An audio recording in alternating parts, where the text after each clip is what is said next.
Thank you for joining us for our exclusive virtual chat titled Got Flux, Learn How to Thrive in Today's World of Constant Change. My name is Tina Osen, and I am the president of Hub Canada. I'm thrilled to be joined today by our special guest, April Rinne. Good morning, April. Thank you for being with us today. Good morning, Tina. I am thrilled to be here with you all. For those of you that joined our Resilient Virtual Summit in May, you may recognize April as she was our wonderful keynote speaker. And if this is your first time interacting with April, you are in for a treat today. April's a World Economic Forum Young Global Leader and ranked one of the 50 leading female futurists in the world by Forbes.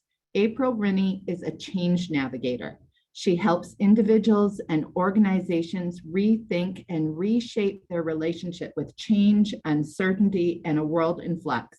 She's a trusted advisor to well-known startups, companies, financial institutions, nonprofits, think tanks worldwide, as well as governments.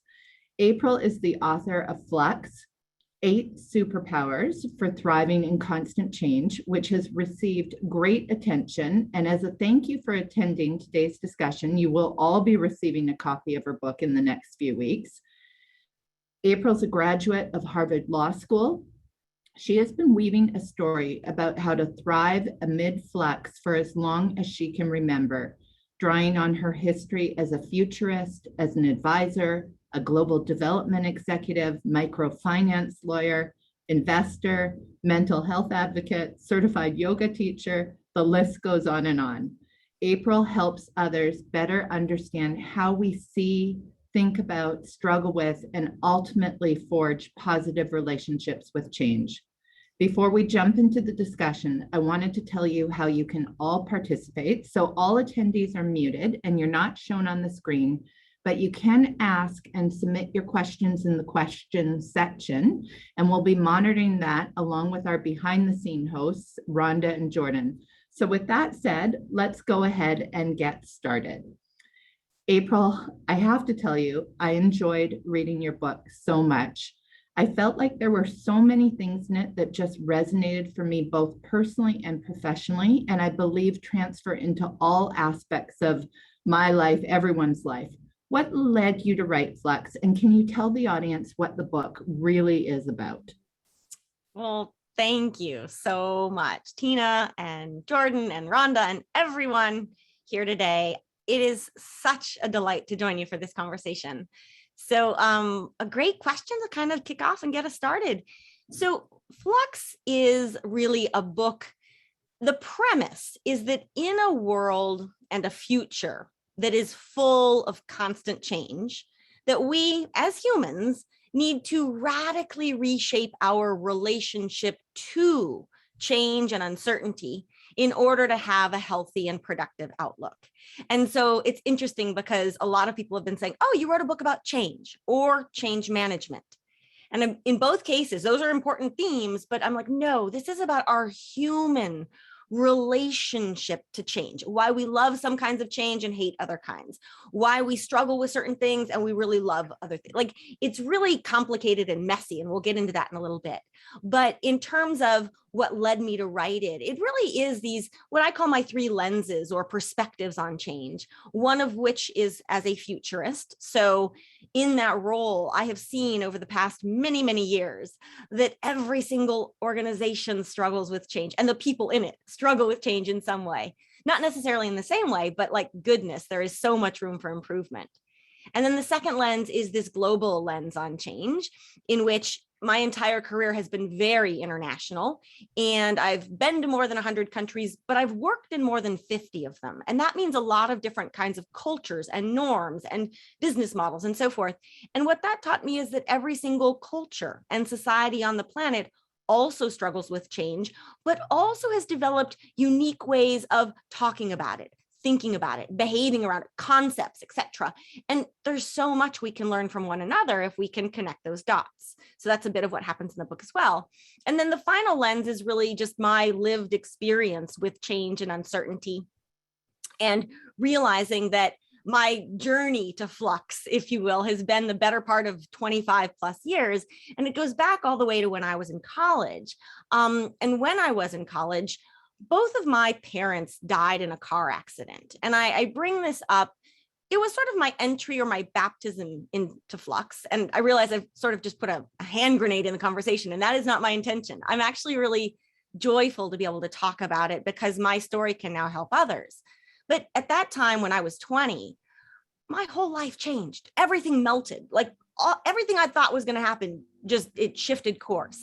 And so I had to figure out, how do I rebuild my family? How do I deal with my grief and anxiety? What do I do about my career? Like, what do you do when you don't know what to do? And back then, I never would have imagined that I would write a book about this theme, but I realize now that was the moment that I started getting really interested in humans' relationship to change. I started to peel back the layers of my own onion around this and how complicated and messy it is. But then over the years since, I just kept layering on these different perspectives and experiences and going like, wow, there's so much that we can improve. And also, I think more recently, and the book is not about 2020, it's not about the pandemic. Actually, I've been writing it actively since 2018. It just so happens that the last 20 months and COVID have been incredible, I would say, validation and acceleration of my ideas. But it's written from a more timeless perspective and this notion that we are living in a time of increased and accelerated change. And so this notion of reshaping our relationship to change and uncertainty, these are skills not just for the here and now, and certainly not just for the office. This is from here on out, because I actually think what we've experienced the last 20 months, yes, I hope there's not another pandemic anytime soon. We know there will be another one. It's destined to happen. The question is when and how bad. But putting that aside, I'm really interested, though, this notion that this level of change and uncertainty that we have experienced, we need to get used to more of this, not less. And not public health per se, but like we just know that the future is not more stable, more predictable, more certain. The future is more unstable, more unpredictable. And that's just a huge opportunity for all of us to level up and reshape our relationship to change. That's so incredible. And I'm sorry for the experience with your parents that obviously was the catalyst for so much of this coming to fruition, but grateful to you for writing this book because it is so constant, the change right now. And as a leader in this business and in the insurance industry, we've had the pandemic, there's been so many societal issues, the climate change issues, cyber, all of these things that, to your point, just are constantly throwing curveballs at us. So tell me, April, just sort of your outlook on business and the economy over kind of the next 5 years, and just expanding on what you're talking about and why this flux mindset and these, is so important. Yeah. And I do want to just sort of put in a plug here, if you will, that the insurance industry, insurance companies, anyone looking, and this extends, many different kinds of insurance, safety nets, etc. I think about what all of you are doing. You are helping people and organizations navigate flux. Stuff happening, particularly stuff we don't expect to happen. You're helping them navigate that change well. And so it's interesting because I have not spent my career in the insurance industry, but there's a really, really not just really good fit, there's a particularly good fit. Like there's an added element, not just of who you are as people and what you're dealing with your customers and your clients, but just the space as a whole. And kind of, there's an interesting separate conversation, but an interesting question around how we think about change vis-a-vis how we think about risk and risk management. So just wanted to put out a shout out like that all of you are at the 50-yard line of this, which makes me even more excited to be able to have this conversation today. So you really hit the nail on the head in terms of like, everything is in flux. And this is where, even though I've been working on the book, 3 years in the act of writing, but more like 3 decades almost in the making.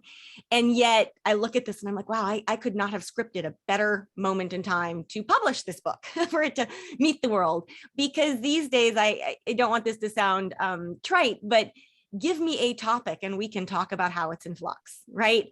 So individually, in your personal life, in your professional life, organizationally, and societally. And really societally, when we think about things like climate, things like democracy and tolerance, I mean, it gets really big, really fast in terms of how much is in flux and just how much churn we have. So when I look, I mean, at a very broad level, when I look towards the future and business and the economy, what do I see? I see more change, which we can think about as disruption and transformation. We can also think about it as opportunity, right? That we've never had this many ways to work before. We've never had this many ways to develop a business, create value. We've never had this many ways to think about teamwork and collaboration, or this many opportunities to rethink what makes a great leader. And we can come back to leadership styles and how those look in a world in flux as well. So for me, it's less about, and one of the flux superpowers gets into our relationship to control and our desire to predict and control the future and how that forecasts into business plans and so forth. And I'm less about, here's my prediction for the future. I'm much more about, we need to all get much, much better at casting many different possible futures, none of which is likely to come to play out exactly as we've scripted it, but many aspects of which are likely to come to bear. So I think that, as I look to the future, something like the Great Resignation, which is hitting a lot of people this year, I think that's going to last for a while. And it's not like that it lasts in which more people just keep leaving. I think we're going to see a gradual transition of more people getting closer to their true north, their purpose, if done well. And we'll come back to this in a little bit. I think we're going to see more companies really struggling to make accurate predictions and forecasts about the future, but I don't see that as a bad thing. I actually hope that leads to more people doing things like scenario planning and scenario mapping. I think we're going to see, this sounds funny, we're going to see more of everything.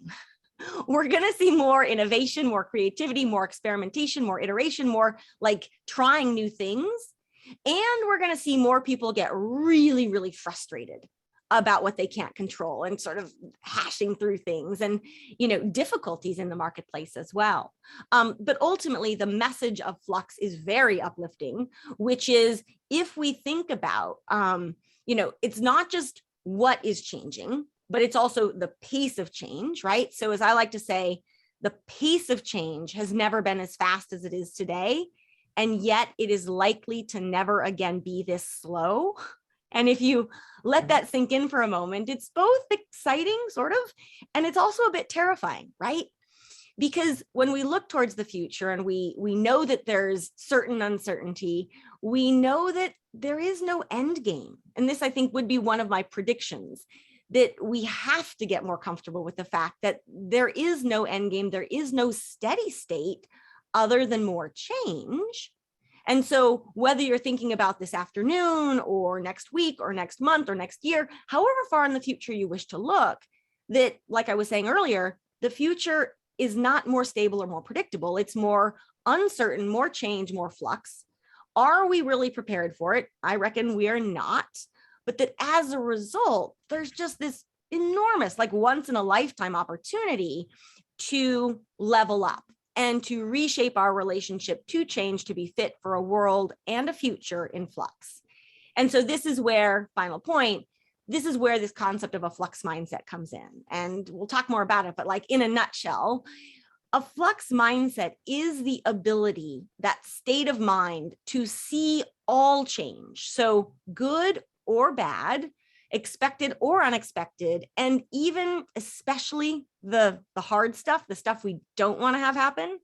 It's the ability to see all of it as an opportunity to grow and to learn and to improve. It's also, as I like to phrase it, it's the ability to lean into uncertainty precisely because you're not trying to make it something different. You're not trying to deny it or resist it. And I'm not saying this is easy. This is one of the hardest things for humans to do, but it's essential to our ability to move forward, again, as individuals, as well as organizations and society. I love it. When you were talking even just about, are these challenges or are these opportunities? And you reminded me when I was a kid growing up, my father always said to me, every problem is an opportunity. I think the difference is right now is that depending on how you frame it, it feels like there's a lot of problems coming at everybody right now. So that flux mindset, it is just so important, just resonates with me so much. You've identified. Can I chime in here? Because you've really hit something too that I just want to bring up. And I love, kudos to your dad. Like, let me just say, so change is really messy. It's really complicated, and it's not one size fits all. So for the most part, humans, we tend to love change we opt into. Right? So a new relationship, a new job, a new adventure, a new haircut, right? But we tend to really struggle with the changes we can't control. So the change that blindsides you on a Tuesday afternoon, it goes against your expectations, it disrupts your plans. At the same time, and this speaks directly to you and your dad, a change that's really easy for you might be really hard for me, and vice versa. We know that more change is around the corner, yet knowing this freaks us out. Like it's very messy, but so much of it goes back, and this is another core concept of the book, to what I call our scripts. And your script, these are the norms and narratives and stories that we're taught, that we absorb, and that include the stories we tell ourselves about change. So I always like to ask people, and it's funny you brought this up, because I will ask people, growing up, were you taught to fear change or to embrace it? Were you taught that uncertainty was dangerous or that it was an adventure for your curiosity, right? The things you pick out, especially as children, like your relationship to change begins young. And then you see how it plays out over time and as you grow and evolve into adulthood and your career and so forth. And so that grounding, and it's not that if you didn't get that as a kid that you can't learn it later on. But I find that our scripts, like everyone has a script. You have a script, I have a script, everyone has one. Our scripts are different because we have different life experiences, but they tend to be really clear and they tend to begin young. And so I love that you've already brought this up because it bleeds directly into today's conversation. Yeah, that's fantastic. And I will tell you, as I was reading, just your 8 sort of superpowers that catalyze the Flux mindset, so many of them were in some ways kind of embedded into me by my father. But what I did take away was reading it, some of the things that I've kind of lost sight of because it's been crazy and I'm not practicing them in a good way. So, one of the things you talked about in those superpowers, April, is recommending we all run slower. And, we are traditionally taught that fast equals success, fast equals productive. And this really spoke to me, kind of that notion of taking the pause, daring myself to be idle. I'd love to hear your thoughts more on how you feel this running slower benefits all of us. Yeah.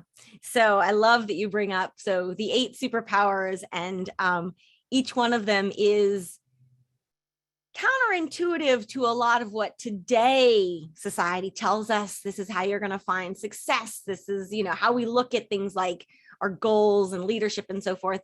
And so running slower, and this superpower is all about burnout and anxiety, but also making wiser decisions. And basically it says that in an ever faster paced world, our key to success and well-being is to learn how to slow your own pace. So let me explain what I mean. Go back to what we were just talking about, right? That the pace of change has never been as fast as it is today, and yet it is likely to never again be this slow.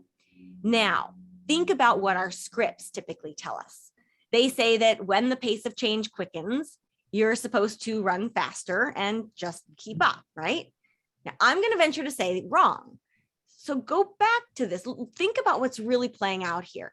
Today, we already know that the pace of change is increasing. And many of us, I would say, are already running as fast as we can, right?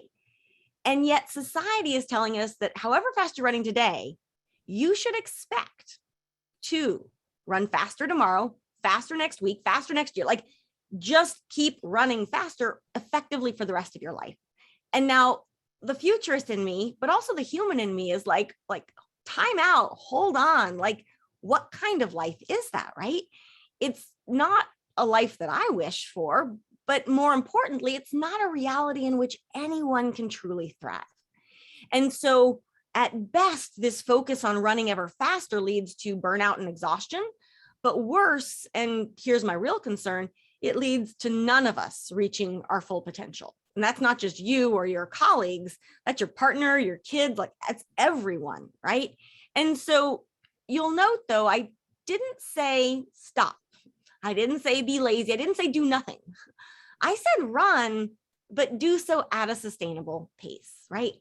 And this isn't just about burnout and anxiety. Think about this from the perspective of leadership, creativity, innovation, like making wise decisions. So I like to ask people sometimes, I'm like, when do you really have new ideas? When do you notice new things? When do you make your best decisions? When do you feel fully alive? When can you really show up for other people, right? All of these things that are really awesome to do. For all of these things, I reckon that your answer is not when you're running fast. So when we're running fast, what happens is we actually miss a lot of life. So when we're too busy trying to consume massive amounts of information or just reacting to the change that's happening at the time, social media feeds are great for this, right? When we're doing that, we actually fail to see what really matters. And so at the greatest extreme, we risk running so fast that we run straight past life itself. Mm-hmm. It's fascinating when I listen to you because, when the pandemic started and we're all forced to kind of be home, it certainly said to me, like there was part of it that just felt like a bit of a gift because I had more time to be a bit slower and a bit more thoughtful and be out on those walks and have a clear head and have, I'd say almost some of my best ideas come at me in that context when I was able to do exactly what you're saying. So yes. And with that, it's interesting. So this is where, and again, I was writing it before pandemic hit, but then it did. And people, not everyone, but many people have had a taste of this over the last 18 months, which is fantastic. What is interesting is as we have reopening or we think about the future, there's this sense of, are we just going to go back to where things were? And I think there is this assumption that like, that was just a blip. And it's like, no. We really need to integrate this much more deliberately into, we need to question not whether we will go back to running faster, but why in the world were we running so fast before? I would also say just in the spirit of being inclusive, there are a lot of people, myself included, appreciated, tasted that ability to slow down. And then there's a whole bunch of other people who are like, my life has just gone into overdrive in the last 20 months. And I do not know, it's even worse than I thought, this need to slow down. So in both of those cases, though, I would say we still need that superpower. Absolutely.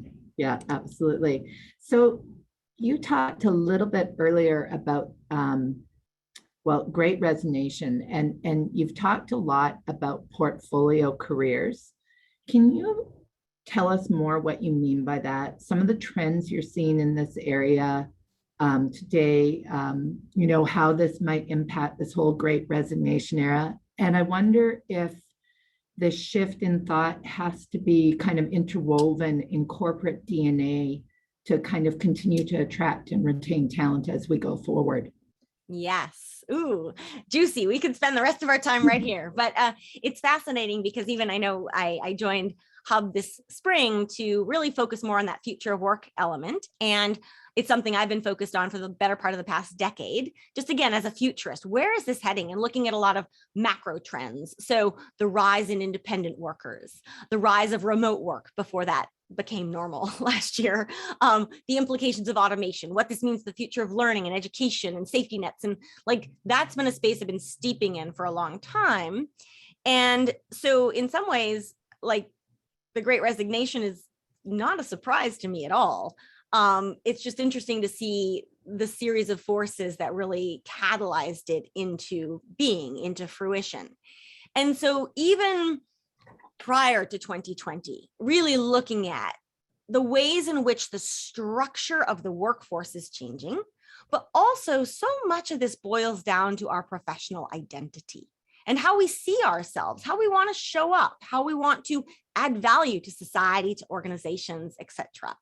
And even prior to the pandemic, lockdown, working from home, all of that, we knew that what I think of as, again, a kind of older script, but what we were taught about how the world works and how we expect to live in it, that there was a kind of linear career path. And so the script, and I was taught it, and I think a lot of people joining today were probably taught this. Like, what were we told? Study hard, get good grades, go to college if you can, get a good job, do said job for a long time, retire. Like, study, work, retire. This, there you go, spelled out. And alongside that, climb the ladder. And each rung up the ladder, good thing, awesome, promotion and leadership and success and having made it was at the top. And I'm not saying this is good or bad. It's just an observation. It's just the script we were given and the way we've been thinking and assuming for a long time. And even prior to 2020, this script was outdated. It is no longer, the linear career path has been crumbling or fraying for a long time. And that's for a range of reasons. That is not least individuals saying, I want something different. I do not want to show up at the same office, same place, same time. Like, no. I'm looking at the ladder. I don't really want to be on the ladder, or the ladder's not working for me, or the people who are on the ladder seem to not be so happy, or, whatever, right? That's playing out. Then you have companies who are wanting to be agile and nimble and all of this. And they're saying, we need to rethink talent writ large. How are we engaging people? Is it always W-2 salaried employees, W-2 in the US, but or is it, we now have, and here in the US, followed closely by Canada, we are on track that within the next 5 years, there will be more independent professionals than jobs, than employees in the traditional W-2 sense. That's incredible, right? That was already on track before the pandemic, and then the pandemic accelerated it. So all of this I'm saying to sort of cast the landscape, like give you a sense of what was already in place. And then you have people who have the experience, A, a lot of people losing their jobs, B, a lot of people being stuck in a very different environment, really having to reassess, what do I want? And I think collectively, this notion of, I think we all have a better sense of the fragility of life and how short and precious life can be. And that's an incredible nudge to be like, what am I going to make, to quote Mary Oliver, like, what are you going to make of your one short, precious life, right? Okay. And so you have a lot of people saying this linear career, it wasn't working before, it's not working now, what else is out there? And for a long time, I mean, it goes back for me more than 20 years, and the superpower itself, it's unique amongst the 8 in that it's much more practical, tactical, and very specific around your professional identity and the future of work. But basically it says that in a future of work that is in flux and full of uncertainty, we need to think about our careers and our professional identity less as singular paths to pursue and more as portfolios to curate. And depending on which kind of portfolio you like, you can think about your portfolio as an artist might, right? What's in an artist's portfolio? Their best works of art, the things they're most proud of. What's in an investor's portfolio? A diversified set of investments designed to A, diversify, and B, mitigate risk. Executives have portfolios, managers have portfolios, but it's this notion of a much bigger collection of all of the skills and roles and things you can do that add value to society, that are uniquely yours, that you mix and match and combine, that continue to evolve alongside you. And so what I love is I'm not surprised that the Great Resignation happened. I wouldn't have necessarily predicted it would be right when the book's coming out and all that kind of stuff, right? But I think the crux is that the future of work is full of uncertainty. And as hard as this is for me to share, anyone who has a job that someone else gave you, you are at risk of that job being taken away. And that's not because of it could be an awesome team, awesome company, you love what you do. It's not yours. It's just not. That's the nature of work as we've constructed it. But in this environment of uncertainty, for all the things that you can't control, taking ownership of your portfolio is one that you can. Because I always love to remind people, every single person on the planet, everyone who's here today, we all already have a portfolio. You may just not realize it.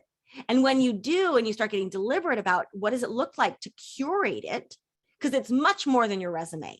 And it's a much broader way of thinking about your professional identity, but also how your professional journey can evolve, much more empowering. People seem to get really excited about it. It's especially good for anyone who's in transition, as well as people starting out in their careers.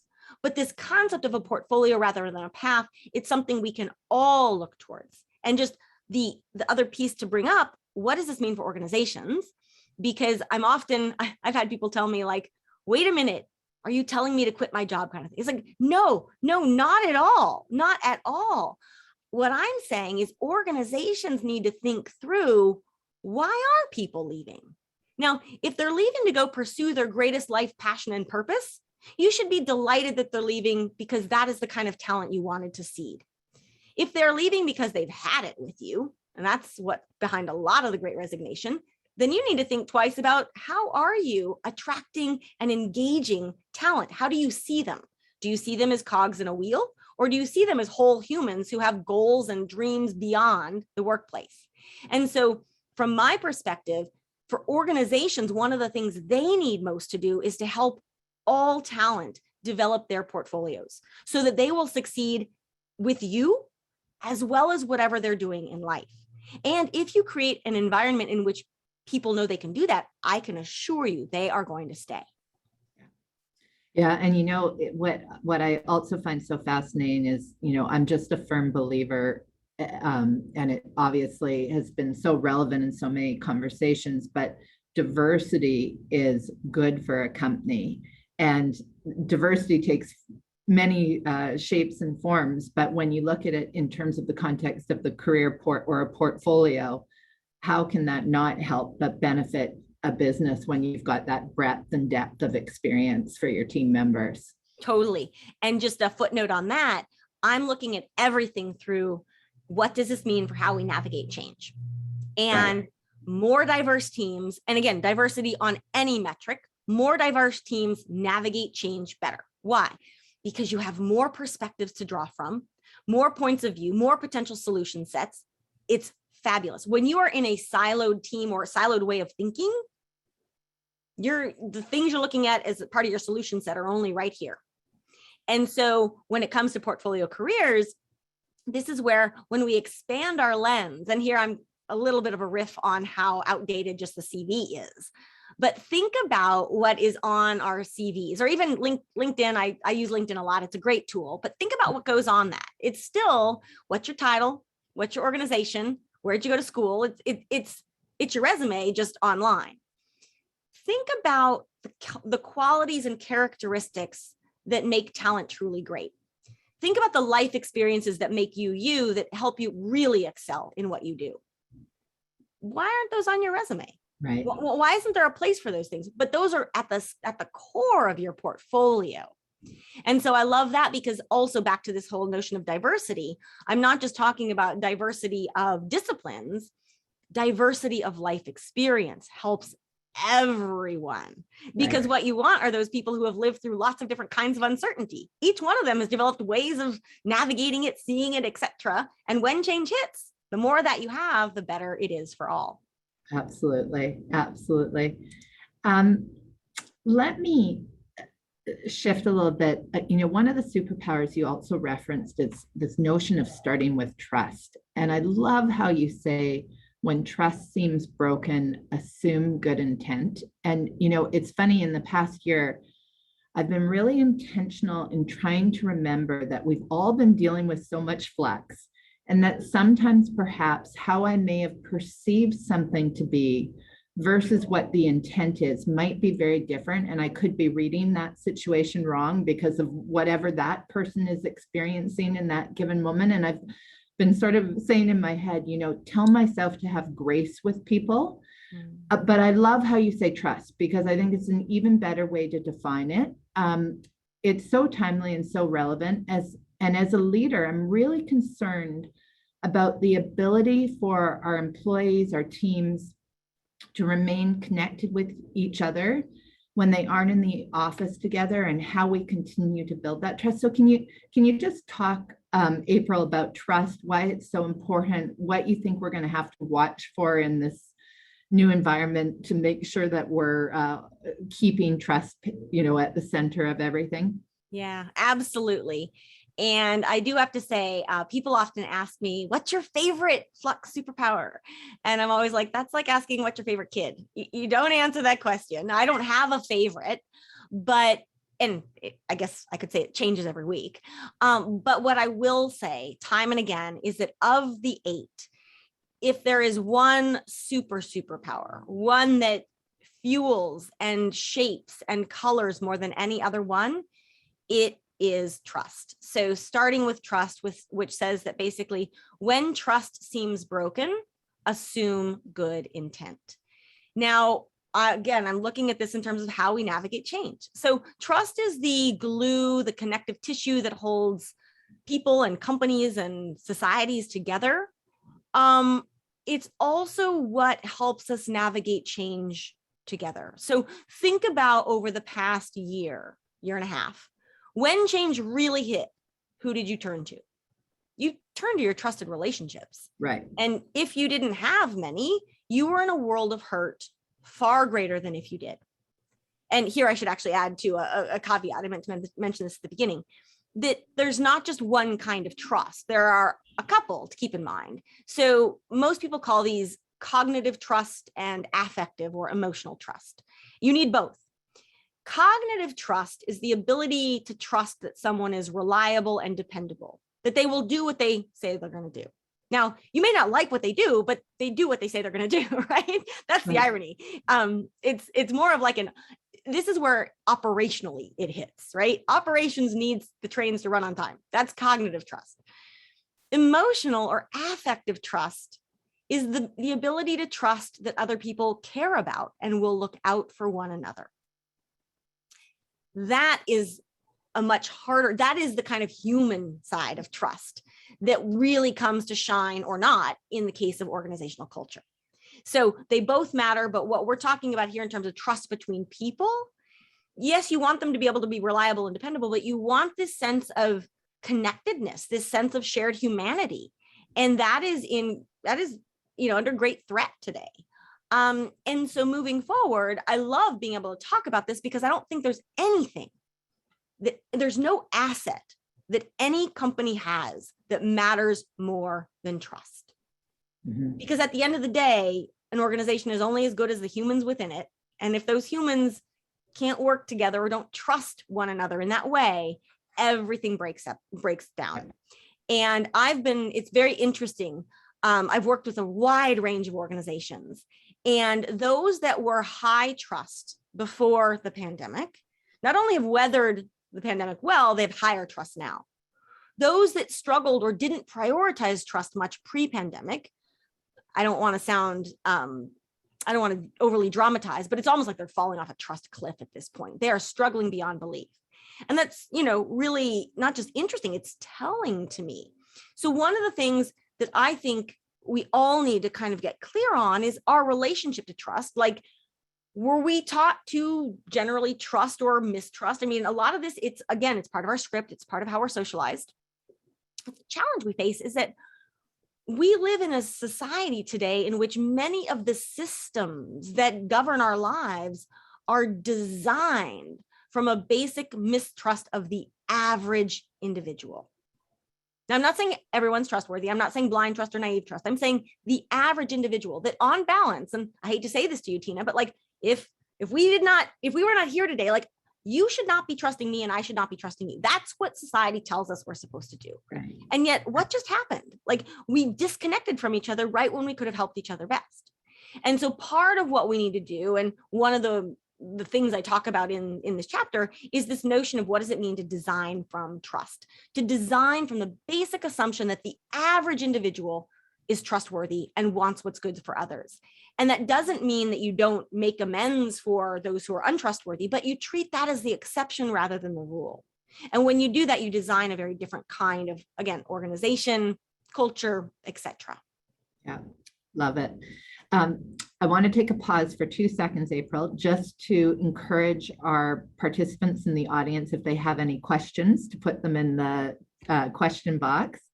So let me shift, piggybacking on run slower, trust, what other leadership skills do you think are going to be really important for people to go forward, to adopt this Flux mindset? What do we got to be looking for? Ooh, all right. I walked into that one. Love this. So I have a favorite. This is one of those things that the more conversations I'm having, I sort of keep learning and growing and seeing where is there real heat and resonance. And one of the biggest things that we are all looking at right now, and again, individually, organizationally, think about this for your leadership style, your teams, other companies, you name it. It's comfort with ambiguity. Mm-hmm. So poll after poll, survey after survey says that the number one leadership skill needed today is comfort with ambiguity. I think that's pretty accurate, pretty legit. Yeah. And yet, think about how we typically think of great leaders. What characteristics, what traits define them? In my experience, for much of my life, I've been told that great leaders have certainty. They have the answers. That's what makes them leaders. And yet, no one knows what's happening these days. Like, that is just out the window. And all of a sudden, what we thought of, and in fairness, for each of the superpowers, not just how it relates to leadership, for each of them, what is seen as a strength in a neat, tidy, predictable world actually can become a liability or a weakness in a world that's constantly changing. And this is exactly what we're talking about here, that great leaders, there is no great leader out there right now that has certainty, unless they say that they're certain that there's going to be more change. Okay, fair enough. I'll give you that. But any leader that tells me that they have figured out what a successful hybrid future of work looks like, or they know exactly what their company is going to be doing in 6 months, that to me is a cue that they have no idea. And the more confident they seem in this assertion, the less likely I think they actually, the more uncomfortable I think they are with ambiguity. And so this notion, and it factors directly into leadership and also back to trust. So let me tackle the trust piece for a minute here. Think about what happens when, as a leader, you're trying to inspire and guide your team forward, but you say, we figured it out, we have a plan, this is what's going to happen. And then next month, 3 months from now, something's going to change. It's not, this is the nature of the world that we live in. And then something's going to change after that. And each time you're projecting to have certainty, but you don't. And I say this not as a criticism.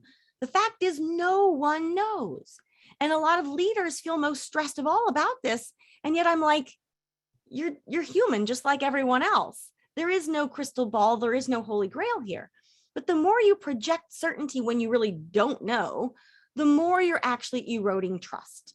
Right. Versus imagine saying, hey, we haven't figured everything out yet, but we're on it. We are experimenting and iterating, and here's our plan for now. And it's probably going to change again. And you're going to be part of that. And it'll change after that. But we have your best interests in heart. We're going to be open and transparent. And importantly, we're going to invite you in to help us figure out all this stuff that we don't know. You can help be part of the solution process. Yeah. How's that? Not only does that, how do we think about you're inviting other people in to exhibit some of their leadership qualities, but you're also creating a culture in which you can all learn and grow and adapt together. And so that is, I think, it's an insight for leadership today, but I would say we're still really early in this process of how badly we need leaders to actually embrace this and then also to see it turn into action. Yeah, that that vulnerability almost on the Yep. part of the leader breeds that authenticity, which gives that trust, right? You Yep. just Yep. so much more confidence. So, and this shows up mostly in the superpower of be all the more human, which is this sense of showing up with our full humanity. And that means that, yes, we still make mistakes. And yes, we still love and we laugh and we cry and we grieve and we do all these things. We're not perfect, but we're in it together. And that when leaders, who I think in my experience, a lot of leaders, it's not that they don't feel like they can't be themselves, but it's almost as though they have this leader persona that they put on, or this armor. And a world in flux basically yanks that armor off and says, you need to rethink, like, what makes a great leader, being fully human. But again, this notion of inviting others in to help you figure out what you don't know is a great mark. I think great leadership today, it's not about the ego. It's about identifying and harnessing leadership capabilities in others. That's the sign of a truly great leader. So you don't necessarily see them in the same way, but they catalyze a lot more. right. I love it. When we had the opportunity to chat, we actually didn't talk about this one, but this really resonated with me in your book. So I just have to bring it forward. The notion of us living in such a consumption culture, and you reference kind of this notion of, are we a consumer or are we a citizen? And also talking about knowing you're enough. Can you expand on that a little bit? I think it's so relevant with so much going on, and particularly, the climate change conversations that are happening right now globally. And yeah. So this is another favorite. They're all favorites. Okay, fine. But I should say it's another super sticky, super popular. People are like, oh, this is not just tapping into the zeitgeist, and this is what we need individually and organizationally and societally, but also how backwards a lot of what we've been taught is. So again, go back to your script. I'm guessing that most of you, I certainly was, taught that more is better. And well, today this has turned into an obsession with more. And when I say more, I'm not just talking about more money or more power. I'm talking about more likes, more followers, more clicks, more clothes, more views, more everything. And yes, social media plays an enormously unhelpful role in this regard, but it's just more. And guess what? It's mostly making us miserable. Many people now feel that they will never have or do or earn, or importantly, be enough. And both economics and psychology are at play here. And consumerism drives this. And it's interesting, this is a side note, I'm on a little bit of a soapbox, but like, for most of human history, we did not live in a hyper consumer society. We didn't even use the term consumption. So this is fascinating. The original meaning of the word consume means to destroy, as in consumed by fire. For most of human history, consuming was not something you wanted to do. It was something that killed you. And yet, and this goes back to roughly the 1920s. So it's been about a century that consumerism, mass marketing has been in place, and it has gone completely sideways, because the message of consumerism is you will not be enough until you buy this product or that service or whatever. And there are many things in the world that can help us become better humans. But when we're told that you are not enough and you will only become enough when you buy, like, that's the message of consumerism, buy more stuff. That now we end up in a world, and here I'm going to say, especially among young people, it has become harder and harder for me to find a young person who, by the time they're in high school, they're not already convinced that they're never going to be or do or achieve enough. What happened? How did that happen? That is not a good mindset to have to think about your future the rest of your life. And so the crux of all of this, and again, as the superpower, I say, know you're enough, Y-O-U-R. And people say, wait a minute, is that a typo? And it's like, no, knowing you're enough. And that means your point of sufficiency, satisfaction. It relates to how much material goods you want in the world. but it includes knowing that you are enough, just as you are, without ever doing anything more. So the way that I like to describe this punchline, if you will, is that when we are always after more, we will never, and again, never, like I'll say that as an absolute, we will never find enough. By design, it can't happen. Because think about it. What happens when you get more? What do you need? You need more and more and more. It's a vicious cycle. And yet, when you know you're enough, which includes knowing that you are enough, just as you are, you will immediately begin to see abundance. And it's that notion of abundance, which isn't more. It's that we've got ourselves into these mental cycles and these media cycles as well that are really, really unhelpful, but they're really unhuman. And so sort of coming back to like, what is going on here and what do I choose to pay attention to? And what do I really need to live a fulfilling life? It's actually a lot less than you'd imagine when you're in this more consumer-driven culture. Yeah. Love it. There's so much there. I want to go further, but we're coming up on the hour, so I want to get a few more questions at you. You had wrote a recent Harvard Business Review article, and you touched on conducting change audits. So can you talk a bit more about what you meant by that and why it's so important for organizations to have kind of this change readiness? Yeah.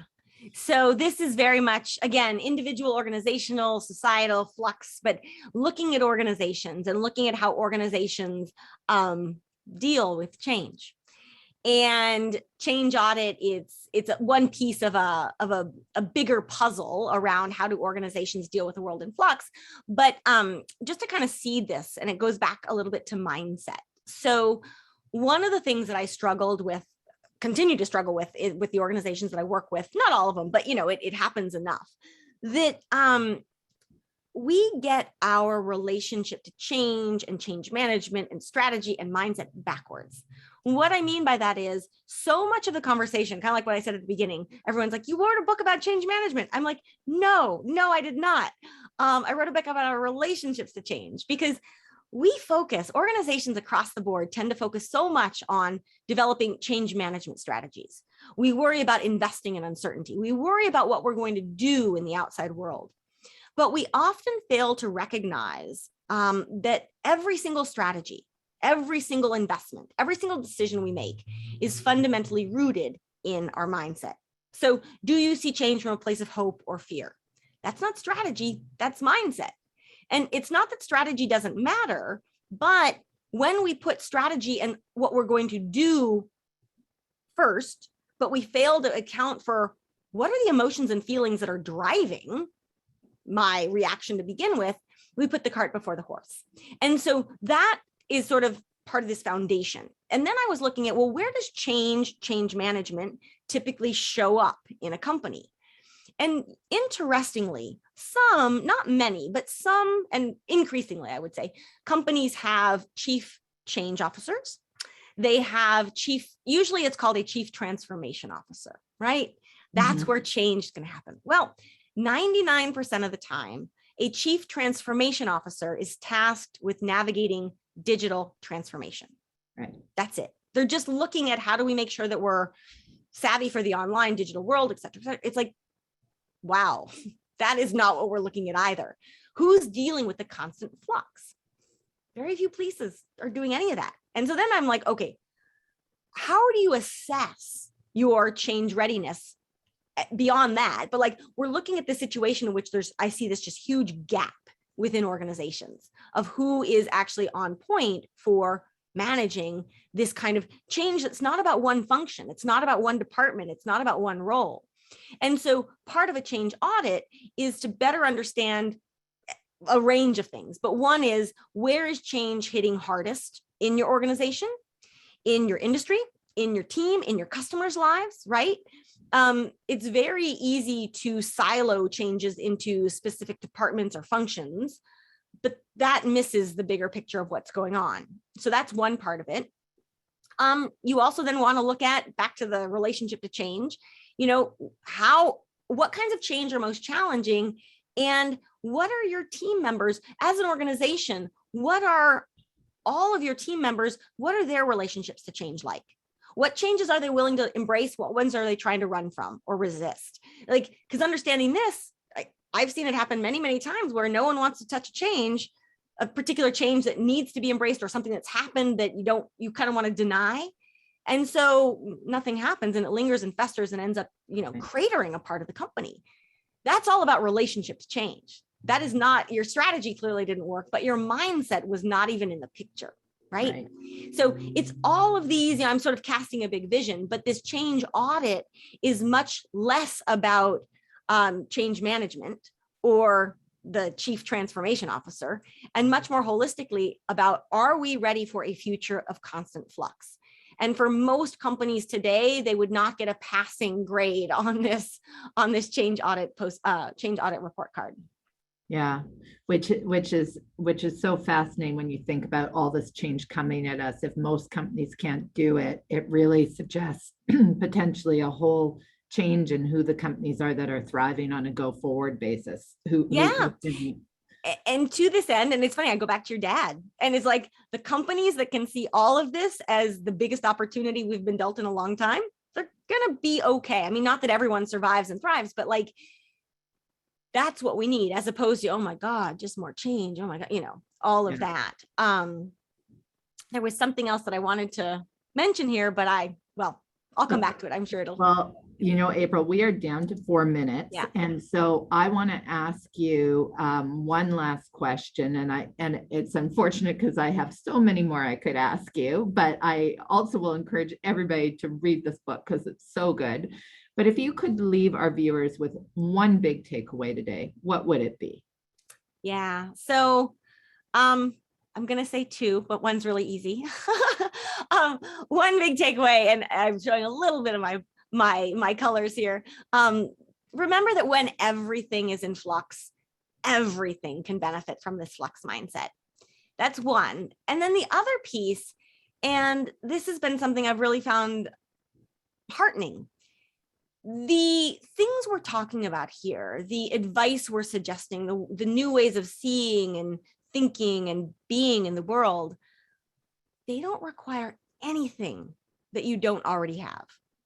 They don't require any technology that may not exist yet. They don't require any money that you may or may not have. Actually, a lot of this helps you save money kind of thing too. Certainly the know you're enough. So much of this is about our inner wisdom, our inner self-awareness. Most people, in my experience, we spend so much time reacting to change, just dealing with it. We don't spend time thinking about our relationship to it. And when we do, and we start to connect with that inner voice, that inner wisdom, we find that we are capable of so much more, but that consumerism, the pace of change, a lot of things bury it. And so I love reminding people, like, you can get started on this today. It doesn't matter who you are or where you are or whether any part of your demographic, none of that, how much or little money you make, everybody can get started with exactly what they have. And so that, to me, it just feels really exciting. It's very accessible. And also, you can start today, because this is not something, and I will remind people as well, it's not a one and done, like quick fix of, if I do X, then I will be set for change forever. No, because tomorrow more is going to change. But the sooner you can start investing in this, the better it's going to serve you for the rest of your life. Thank you. That's such a great way to finish.